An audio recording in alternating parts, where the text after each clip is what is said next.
Well,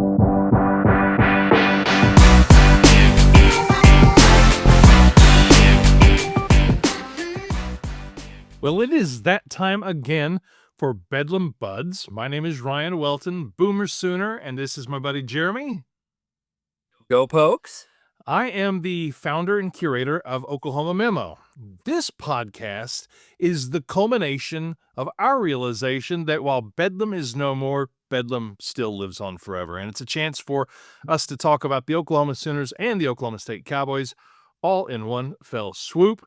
It was a winning Saturday for the Oklahoma Sooners. It was a progress weekend for the Oklahoma State Cowboys, I would think. That's fair. But if that's okay, let's start with OU Tennessee. I was really pleased with this game, not just for the fact that we won. There have been games that the Sooners have won. I say we as if I were on the field. I'm glad that the Sooners... You're an alumni. You're allowed to say that. Right. There you go. I appreciate that. There are a lot of games that the Sooners have won where I didn't feel as good about this because there are statistical wins where the Sooners dominated statistically. That's easy for me to say. This was not that. There are wins that are really impressive for the eye test. This was not that. This was a grit win. This was one of those Bob Stoops grit wins. And it's the first time, honestly, and I'm thinking about even the Alabama game, a couple of or last year, the 24-3 win. Oklahoma's backs weren't against the wall. Maybe their pride was against the wall, but really Oklahoma had something to play for, and we haven't seen that level of grit show up in an Oklahoma Sooners team since Bob Stoops. I don't know how to define grit except when I see it. Well, and I call that a want to win. OU wanted to win more than Tennessee did, and that's just simple. I mean, just that fumble return, just the effort that kid and the other ones who are blocking for him to get that fumble return, that was a game changer, and that was a want to. That was absolute grit. Grit's that determination, that pulling yourself against the odds, and OU absolutely demonstrated that on Saturday. I thought that Tennessee was going to win that game, being at home, being a little bit of a favorite. But once that game got going, you could kind of feel that this was going to be an all-night affair. And by golly, it was. And OU came out on top, man. Coach Venables always talks about the middle eight, the last 4 minutes of the second quarter, the first 4 minutes of the third quarter. And they were fantastic. Every time the Sooners needed to step up, they did. And I want to talk about the lawyer, R. Mason Thomas, real quick, because that was a grown man play. That was a la Marshawn Lynch telling the New Orleans Saint player, get off me. And R. Mason Thomas, like, you could go ahead and try to tackle me. I'm going to take you with me. Ain't falling down. Right, ain't falling down. And to me, Jeremy, we have experienced Sooner magic together. If you remember in high school, we were on the bus when Keith Jackson made that ridiculous catch, OU versus Nebraska in 1986. That was an example of Sooner magic, and all the plethora of examples of Sooner magic, they all happen in the fourth quarter when circumstances aren't looking good. To me, this was an example of Sooner magic in the first quarter. Most of us, who were just looking from the outside, maybe there's inner belief, looked at the Sooners that said, especially after the Volunteers scored pretty easily after a penalty in the first quarter, the Volunteers scored at 7-0, and I was like, oh, well, 21-0, here we come. No, Owen Heineke knocked that QB, hit Aguilar, I talk like a Texan, Aguilar, that ball came out, and then Aguilar, and then our Mason Thomas is down the field. I was like, holy crap, I think we're going to be in this. It's and when you have grit, you have a chance. And I get it. It's easy to turn on a dime and say now that I think the Sooners have a chance in these last 3 games. But what they hadn't shown the entire time that Venables had been here is grit when the reward was high. And so I come away very, very encouraged. And plus the fact that the Sooners only have to get to the 40-yard line to be able to score is a big plus. Tate Sandell, 2 55-yard field goals wearing the shortest of short shorts. And with the sexiest legs ever. Let me tell you, I mean, just the fact that when they showed him and then when those guys started talking about him on the air, I was just rolling. And I was like, yeah, I mean, I get you want your legs free to kick, but I'd pull them down a little bit. I don't know. And, Hey, but again, my legs aren't that fit right now. So, well, in his you know, his case, that's what I posited too. I figured it was like when you play pickup basketball and your shirt's sticking all over you, you wanna just free it up a little bit. But his pants had ripped, and they kept falling, and it was bugging him. So I think he's gonna stick with this, though, and why not? Marketing 101, sell some kicker shorts, Tate Sandell kicker shorts. hey, I guarantee you that there will be a load of people in Norman showing up at the next home ball game wearing those if he did that. Well, if OU fans are clever enough, clever like OSU fans, they would do it. OSU fans would 100% do this, but I hope that OU has that spirit of fun also. I look ahead to the Alabama game. That's in 2 weeks. Both OSU and OU have a week off this week, but I look at that Alabama game as a real opportunity to ugly it up again. Not that OU will necessarily win, but I don't think it's a certainty that the Crimson Tide will win. Well, no, absolutely. This is not your grandfather's Alabama team. Now, they're good, don't get me wrong, but they're not that dominant team that they were under Saban. And so, that's a game that if OU does dirty it up, if they play with that same grit, that same determination, with that chip on their shoulder. I mean, I think that there was some of that, that our coach is starting to feel under fire, and people are talking about, Heupel and the coach on the other sideline, and so they had something to prove. And so if they can play with that type of intensity, that type of, as you say, dirty it up, they absolutely have a shot. Now, I'm still picking Alabama just because of where they're ranked, where the game is, those type of things. However, we got a couple weeks to figure things out, and so I would not count out OU right now at all. Probably would pick Alabama also. Just I think of it as, you know, how would I bet if I were, had to bet money? But Mateer looked better. There were some questionable calls toward the end. They had a lead. They were up by 9, and Arbuckle had him throwing the ball on first down. I'm like, little iffy there. Before the game, I don't know if you saw this, but through walkthrough, Mateer got a high five with somebody, and then he grimaced. So his hand is not right. So No, I didn't see that. maybe well, and he did, and he wasn't playing for the camera. He was just like, and he leaned over and talked to somebody next to him, saying, "It's just, it's like he was saying, this has been bugging me for quite a while, or he hit me the wrong way." But he looked better, making good decisions. The runs were better. All in all, pleased, but I'm most pleased that the Sooners showed grit. Now, Jeremy, I've got a trivia question for you. QB rating. You've got John Mateer, you got Joey Aguilar, and then you got Zane Flores. Who had the highest QBR this weekend?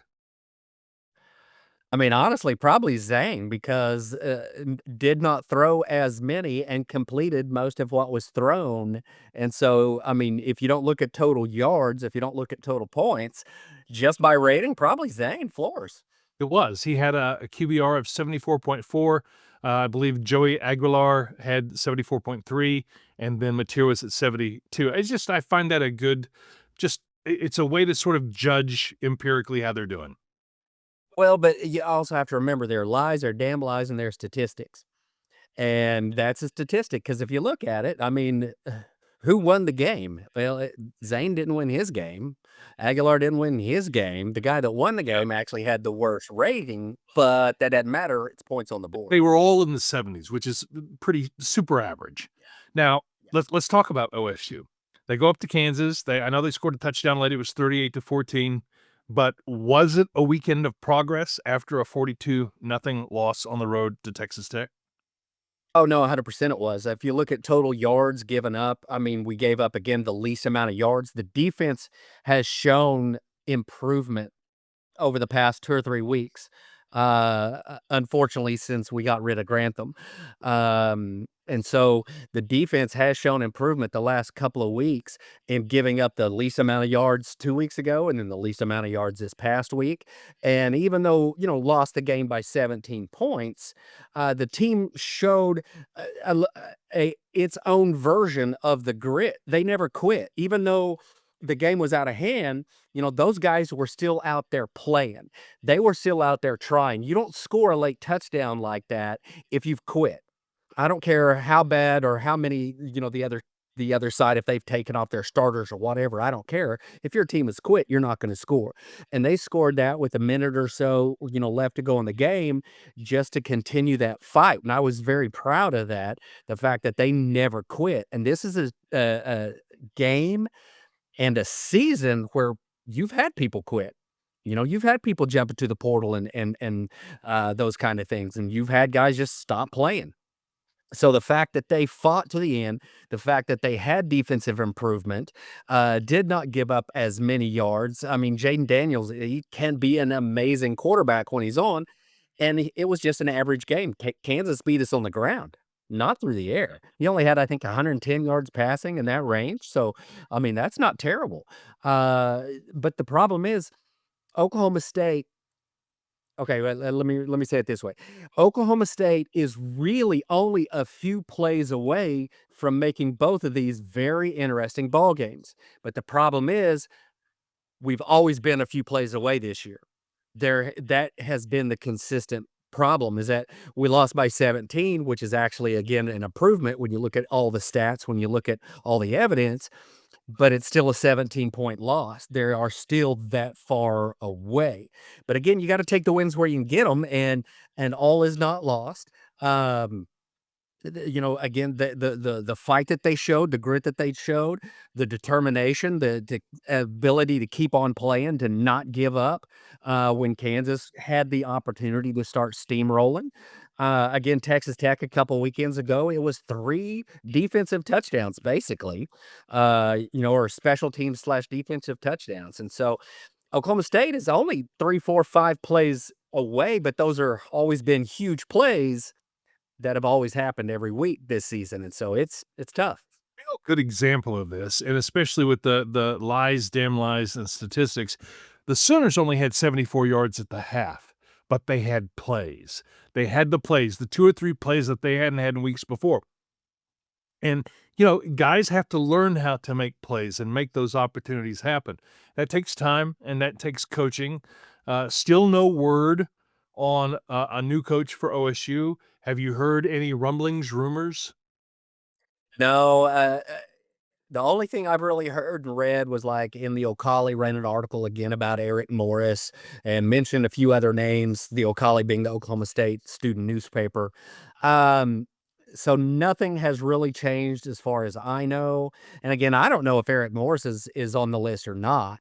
And I don't know if he would come to Stillwater, but again, that's the name that's been bandied about the most because of what we talked about last week, because of the cultural fit and all of those type of things. But no, nothing new as far as I know. Um, I suspect that as November goes on, we're going to start to hear quite a bit more information. Plus, everybody that they're looking at is coaching right now, and so they probably can't release a lot of that information. There's one more coach on the market, Hugh Freeze.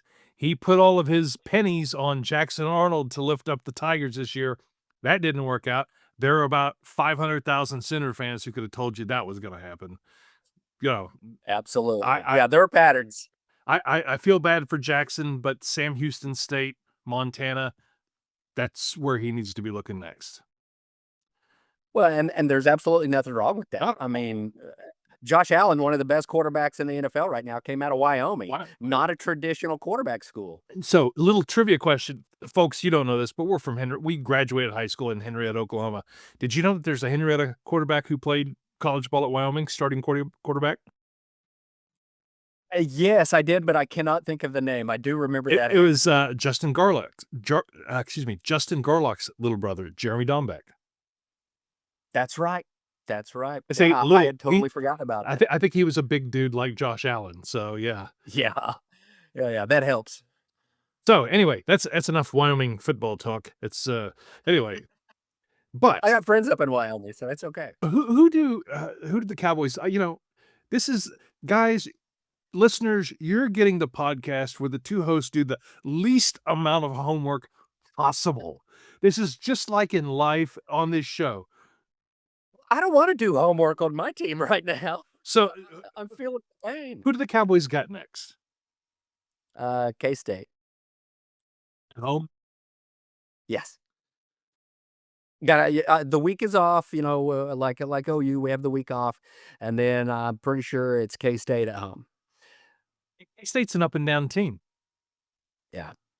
Now, is there any, Yeah. so I don't think it's the case with Oklahoma State right now. I think Oklahoma State definitely plays better at home, and you would think most teams would play better at home.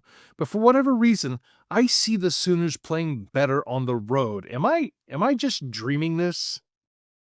No, I kinda think you are correct on that. I mean, if you look at the results and if you look at the struggle that they had, even against Michigan, at home, but then they go on the road and they, whoop up on some They, really good teams. well, and they have that us against the world mentality, because when you saw the opening sequence at Neyland Stadium with the dark mode, as they called it, turned out all the lights, that orange tee, that was some pregame theater that we're not used to in Norman or Stillwater. That was big boy SEC pregame. And it was intimidating from everybody who was there. Everybody who was there said that was a real intimidating opener, a la Virginia Tech coming through to enter Sandman, that type of thing. But yet, by the time that the game really got going, it wasn't so intimidating anymore. It doesn't matter, once you're, strapping the helmet on and you step between those lines, you throw all that out. Now the crowd can get involved and cause disruptions in the offensive play calls or whatever. But, yeah, you said it best when you said it's just theater. Right. And so it's good for the crowd. It's, to get everybody pumped up and, a little bit, probably the home team gets super pumped by it, and that's awesome. But, the opposing side, it's just a show and let's see what's next. The philosopher Mike Tyson once said, "Everybody got a plan until you get punched in the mouth."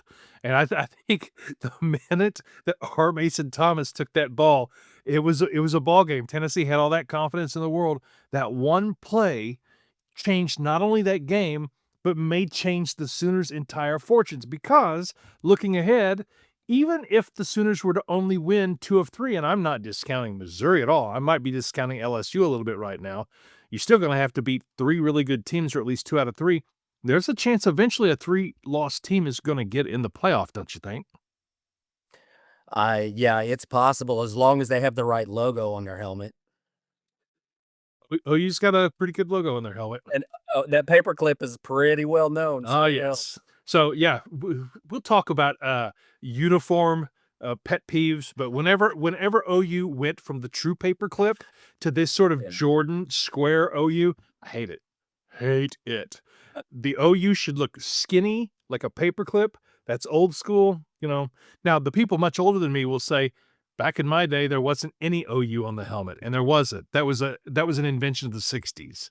So I thought it was a Switzer thing. it was before Switzer. Believe it or not, if anybody ever wants to go down a rabbit hole, you can find games from the 1960s on YouTube. I watched the 1967 Orange Bowl between Tennessee and Oklahoma. Orange Bowl. It was broadcast by NBC, and I watched it.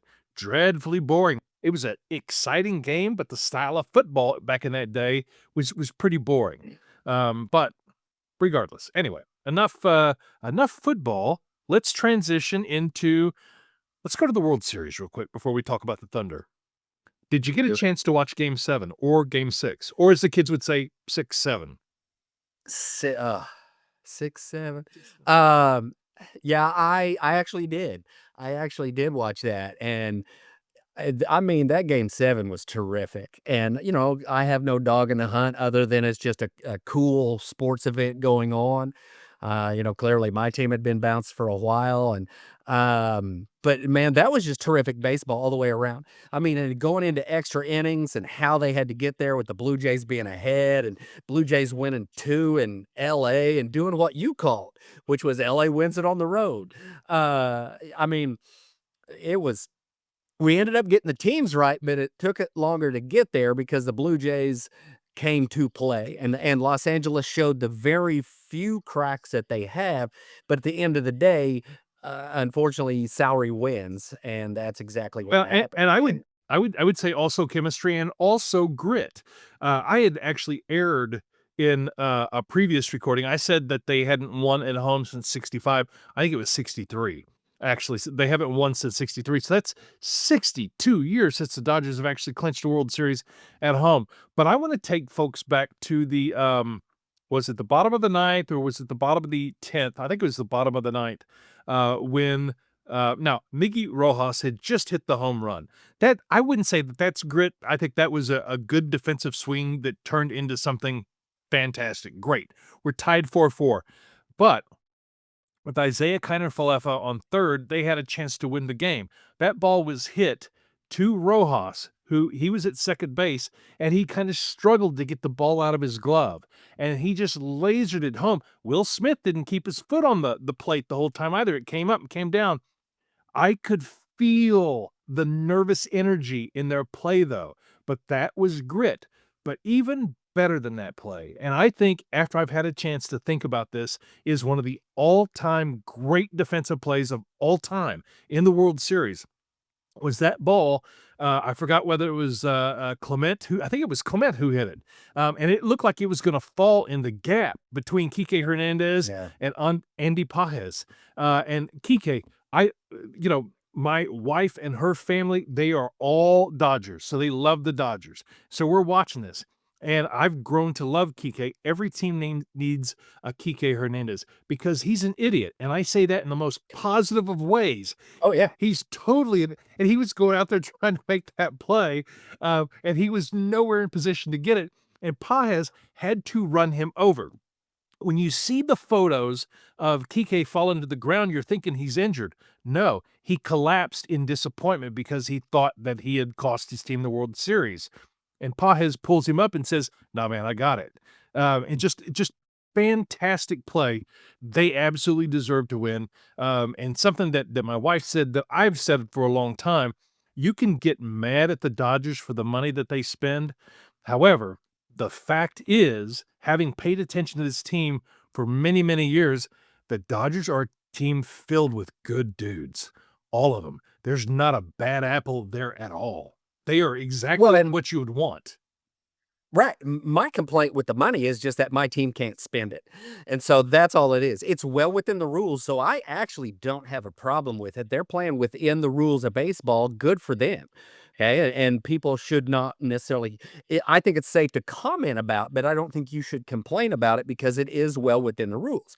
But you're exactly right. That effort play, even though he ended up not making it, the Kiki, just showing that effort, that's not what your traditional multimillionaire type of guy is going to do to lay out at that point, even though it's his job and even though it's the World Series. There's a lot of guys that realize I can't make this play, so I've got to pivot.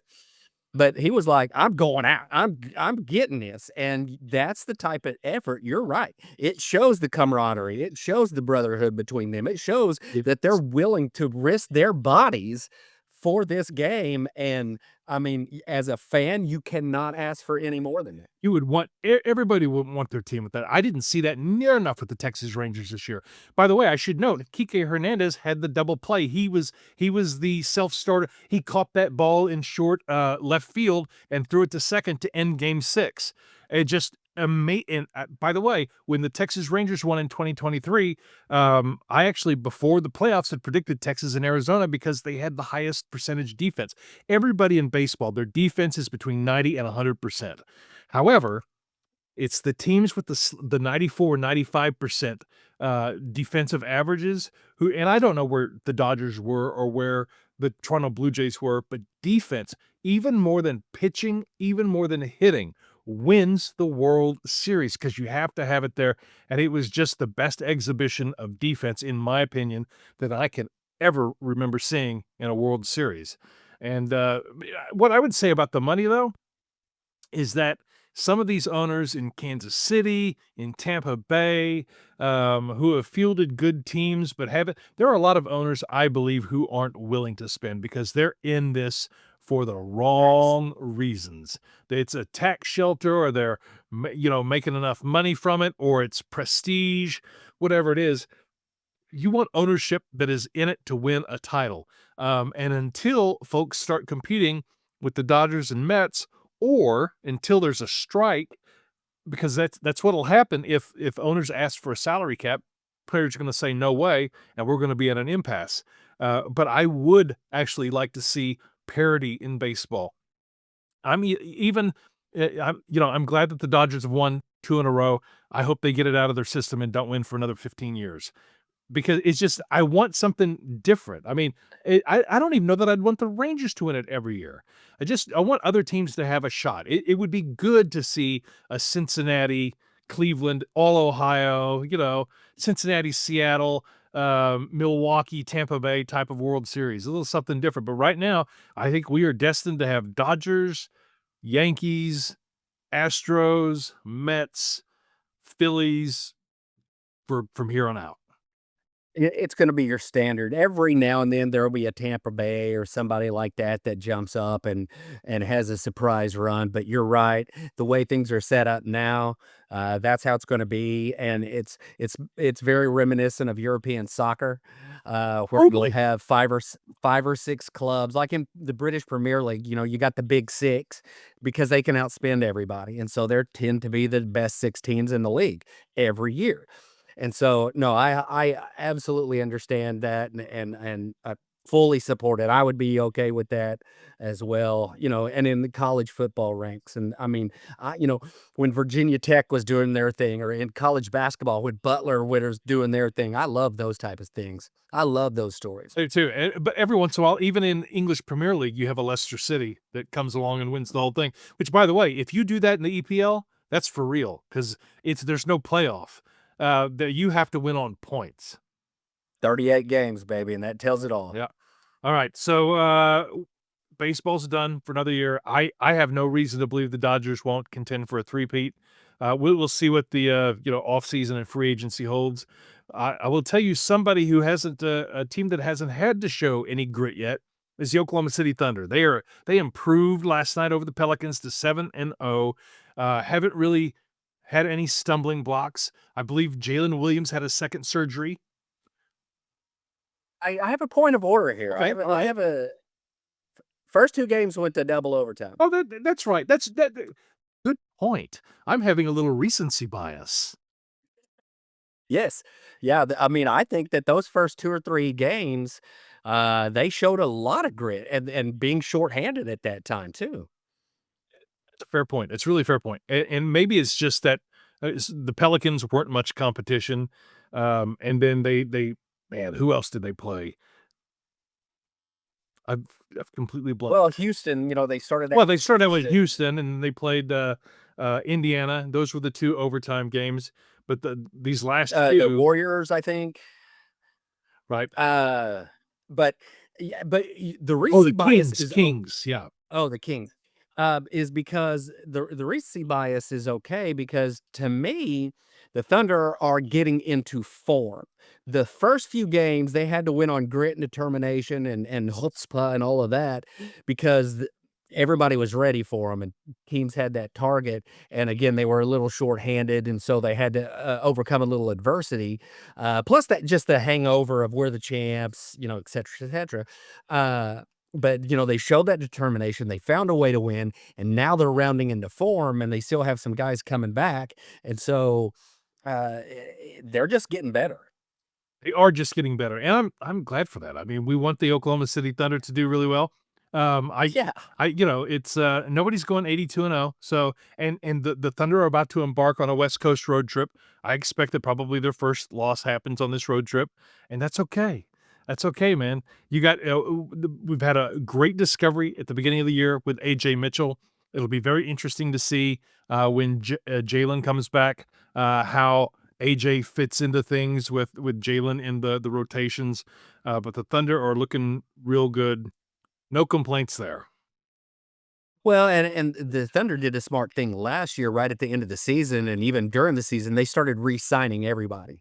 They already were on that, and on my radio show, I was talking about that and saying, you know, pe right after the season or even toward the end, people are starting to panic. Well, this guy could go and this guy could go, and I was like, "Look, Presti can only do one contract at a time to give his full attention to it." And I said, "You gotta watch what happens," and sure enough, that's exactly what happened. SGA, Chat, I mean, J Will, J-Dub, they just kept coming, and even the support guys got a one-year bump on their their contract and those type of things. So they did the smart thing by tying everybody down to good contracts because, again, like you're talking about with the Dodgers, you're talking about chemistry, you're talking about playing for each other, that brotherhood, that us against the world mentality that these guys still have. And I think that's why they've started out so well is because of that. And again, they did the smart thing at the end of last year, setting themselves up for success for the next foreseeable future. See a lot of similarities between the Thunder and Dodgers, and yet so many differences. Oklahoma City's in Oklahoma City. The Dodgers are in LA. So I've got a really important topic to discuss with you. I'm ready. Halloween candy. We just had Halloween. My house is Yeah. full of candy. How about yours? Yeah, I had to buy a lot of candy because of the house that we're in now, in case neighborhoods came over, and unfortunately, only a few came by, so now I'm gonna be stuck eating the Reese Cups and the Snickers and, the all that. Do you have a favorite? Do you have a top 3? Oh, yeah, well, I get there's a lot. I mean, internationally, a Mars bar from England is the best candy bar in the world. And why is that? Is it because it's, like, real milk chocolate or caramel or Yeah, they make their chocolate differently. It actually uses a lot of actual milk and very few artificial ingredients, so it's a healthier version of chocolate, but it's the way they make their chocolate. It's an actual milk chocolate. so B w but here but here you got your Reese Cups. I love a peanut butter Snickers or an almond Snickers. Um just your standard Hershey bar or Hershey bar with almonds. I kinda like nuts, maybe because 'cause I'm a little nutty, I don't know. But those would be my go-tos. What about yours? What do So you I agree with you on the chocolate from England and from Canada. There's a chocolate bar called Aero, Aero, that is pure milk chocolate from Yeah. Nestle. That is fantastic. Kit Kats in England, Kit Kats in Canada are superior. Well, they're made by the same companies, because of the, Commonwealth. Those are made by the same companies, Well, different right, than the US version. right, right. And you can get those at a store in Norman and other places called World Market. We call it the Canada store. So I love a good Reese's peanut butter cup. I love Kit Kat. I love Whoppers. But Jeremy, I want to take you back to your earliest childhood days. You grew up some in Australia, right? I did. Are you familiar with Violet Crumble? Oh my, yes. Those are so good. Yeah, there's a World Food Market in Tulsa that occasionally has those, and when I go see my mom, I try and swing by there. Yeah, Violet Crumbles, oh, yeah, Australian, oh, Absolutely the best. 2 pieces, 120 calories, but I mean, it's all sugar. I love it's that. worth it. Now, there is another one made by Nestle that, I believe Now I want a Violet Crumble, I hope you're happy. I think this is a product of Canada. It is called Coffee Crisp. Okay. It's fantastic. Fantastic. So it now is it l so, like, the Violet Crumble is kind of a honeycomb, Yeah. that so what is that? This is this is how I would describe it is it's almost like, a sweet chocolate cracker. It's kind of crackerish. It's crisp. It's like a little it's like if biscotti weren't so hard. But does it taste like coffee? Oh, a little bit. A little bit. Yeah, yeah, yeah, yeah. No, and with the Grey Cup coming up in a couple of weeks, so I'm into all things Canada. Have you ever had ketchup chips? Unfortunately, I have. I love them. They're fantastic. Man. So, but They're cheese and onion chips in England. yeah, They have cheese and onion chips, I would be into that. and they're prawn chips, and I think they're terrific, Mhm. but all the Americans that I've been over there with don't like them. Well, I actually probably would like it. Not that, we're talking top Halloween candy. Not that I'm ever giving any of these away. Not that I'm ever giving any of these away.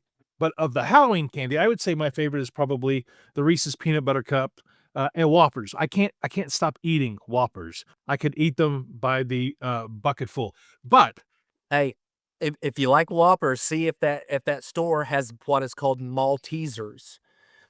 I think I They're saw them. British. They're the British version of Whoppers. Trust me on this. If you can get them there, try those. Absolutely. Good old fashioned candy corn. It's, by the way, might be the healthiest candy for you. You want to know why? It's just sugar. That's it. Yeah. There's no fat. It's just sugar. Yeah. I mean, Now, are you a pro candy corn or an anti candy corn? my wife buys this for me. I eat the whole thing. It's all me. Because candy corn is very divisive. It's Oh, it's it's like a Well, circus peanuts. You- You either love them or you hate. you remember Mike Leach's rant about candy corn and why it was awful. I'm team candy corn. I'm like, you don't want it? Give it to me. However, I will tell you this, not just any candy corn. Please sponsor us, Brock's. It's Brock's. If it's Brock's or nothing. 100%. I agree with that. All right. Well, that's a little entertainment flavor, folks, that we will bring to these podcasts wherever you find us, whether it be on YouTube or Spotify or Apple or some random platform somewhere. You can always just message us in the comments below. You can email me directly at news@oklahomamemo.com. Jeremy, you mentioned being on a radio show. Where can people hear you on the regular? Well, I do a Tuesday morning show on Triple Play Sports out of Stillwater. And so you can look up Triple Play Sports out of Stillwater, Oklahoma, and you can listen to me on Tuesday mornings from roughly 7 to about 9. And then I'm doing a Thursday afternoon show also on Triple Play Sports from 3 to 5 on Thursday afternoons. Now, I'm the color analyst for the OSU soccer broadcast, but that season ended last Thursday. But you could also hear me there on the Varsity Network. But the Triple Play Sports Tuesday mornings and Thursday afternoons, you can check me out there. And I kind of give some teasers on what people can come back to Bedlam Buds and listen to. Fantastic. All right. And that you can find that online. You don't have to be in Stillwater to listen to that, right? No, that's right. Yeah, go online, search for Triple Play Sports Stillwater, and it'll pull it up, and you can listen live right online. You can watch this anytime on YouTube. I'll include it in the Tuesday edition of the Oklahoma Memo newsletter. For Jeremy, Go Pokes, baby. Win, lose, or draw. I bleed orange. loyal and true. And That's right. for me, Ryan, Boomer Sooner, we're back in the playoff hunt. Until next time, it's Bedlam Buds.